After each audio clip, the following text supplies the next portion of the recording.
Hey guys, welcome back to Douglas's Model Garages videos. I thought I'd do a little product review on the Hobby Gear Tire Repair Shop.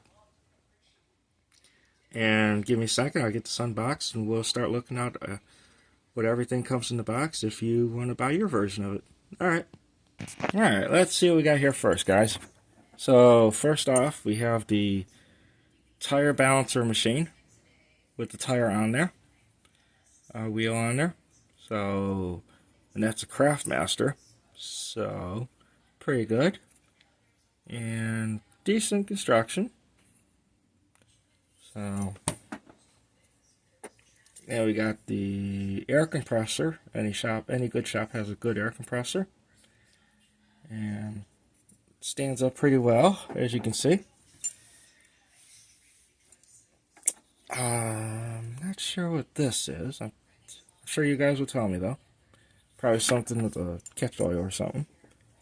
Comes with the air lines. Just plug in all your air tools.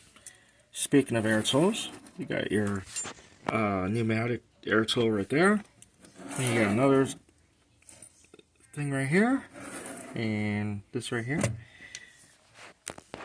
Then it comes with the jack, which is right here, floor jack.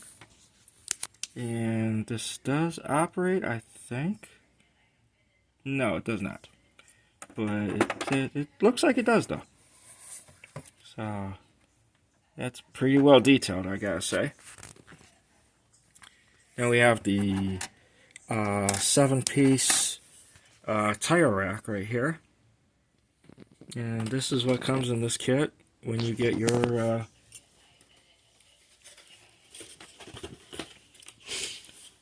well, if you decide to get your own tire repair shop. So there's a picture of it with a car in the garage getting fixed. So this is what comes with this right here. So, alright, thanks for watching, guys.